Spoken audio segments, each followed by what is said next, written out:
Good evening. To Syria now, where the government has called on all sides to respect a ceasefire after days of sectarian clashes, which have seen hundreds of people lose their lives.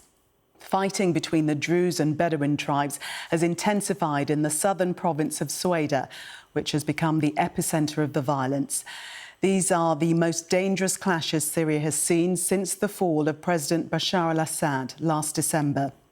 Every shop and home has been burned or ransacked, and the main hospital is at breaking point. We'll have more on what's behind it in just a moment. But first, our special correspondent, Alex Crawford, reports from inside Sweida, where the government has deployed security forces to try and bring an end to the fighting. And a warning, her report contains images which you may find distressing. We entered the besieged, mainly Druze city of Sweida and saw a city on fire. The road out was clogged with Arab fighters withdrawing with their looted goods. They left a trail of destruction and thousands of trapped civilians behind them. This was meant to be a ceasefire, but the warring factions clearly weren't part of it. There's no electricity in the city, internet is cut, food and water is scarce, and there are thousands of families still bunkered down in their homes amongst all of this.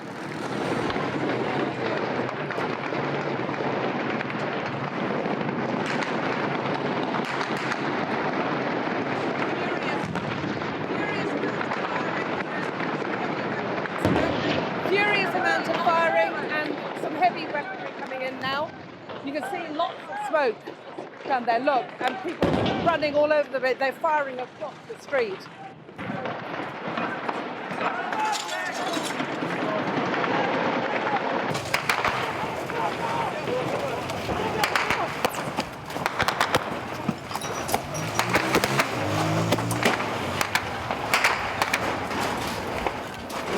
Well, it's absolute mayhem right now.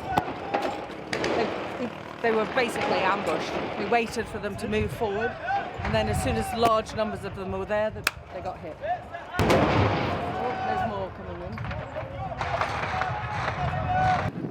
in. The Syrian president had sent his security forces to the south to prevent even more Arab fighters entering the city.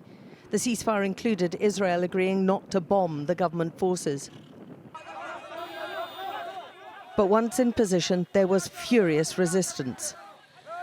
And the new government's men seem powerless against the armed groups. And these fighters don't much like these disagreements being filmed. The streets of Sueda city are strewn with the casualties of this orgy of violence, many with shots to the head, execution style. There are 6 in this pile, again with shots to the head. They'd also been set alight. Others have been burned beyond recognition. Horrific images, but which demonstrate the wanton brutality that's been going on here. It's hard to say who's carrying out these killings, but the fury is real, and the desire for revenge is fueled by images online. So are you going back to fight now? Yes, we will fight to the last drop of blood. The city has descended into anarchy, and in this chaotic mayhem, it's a free-for-all right now. The Arab fighters have been grabbing whatever they can. Livestock's been taken, but also farm equipment, water containers, even shrubbery. There are some attempts at trying to stop this pillaging from the Druze city, but there are far too few security forces to take on this mass marauding. We saw just a handful of looters made to unload their stash of stolen goods, tipped out and left on the side of the road. There is going to be little to return to in parts of the city once the fighting stops. The Interior Ministry blames both sides, including the Druze faction led by Hikmat al-Hajri. There's a lot of dead bodies around in Sweida city, and they look like they've been executed by the tribal fighters going in, because many of them... Not only the tribal fighters. Not only. Many of them killed by the militias, which became to al-Hajri. And I want to see in 2 eyes, not in 1 eye. When we see in 2 eyes, we can solve the problem. Civilians are suffering most. This Druze woman was brought out of Sweida city to the nearby field hospital by Arab fighters. She'd been shot through her jaw by a sniper who also hit her in the shoulder and arm.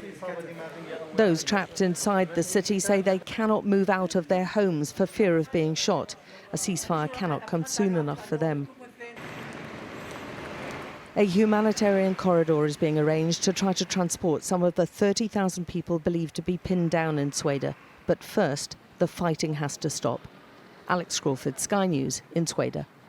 Well, let's take a closer look now at the situation and how we got here. The Druze community is an Arabic-speaking religious minority which follows an offshoot of Islam and has settled in Syria, Lebanon, Israel and the occupied Golan Heights. Long-running tensions between Druze and Bedouin tribes erupted into deadly clashes in Sweida last week. On Monday, the Syrian government intervened and clashes broke out between the military and Druze militias. On Wednesday, the Israeli military launched strikes on the Syrian Defence Ministry headquarters in Damascus and dozens of Syrian military targets in the south. A spokesperson said the strikes were a message to Syria's president over the events taking place in Sueda. And as we saw in Alex's report, the temporary ceasefire hasn't stopped the violence. Well, today, Syria's interim president called for calm from both sides and rejected Israeli intervention. The Syrian state alone is capable of preserving its authority and sovereignty across all Syrian territory. We thank the tribes for their heroic positions, but we call on them now to fully commit to a ceasefire and comply with the state's orders. Everyone must understand that this moment requires unity and full cooperation in order to overcome the hardships we all face and to protect our country and land from foreign interference and internal strife.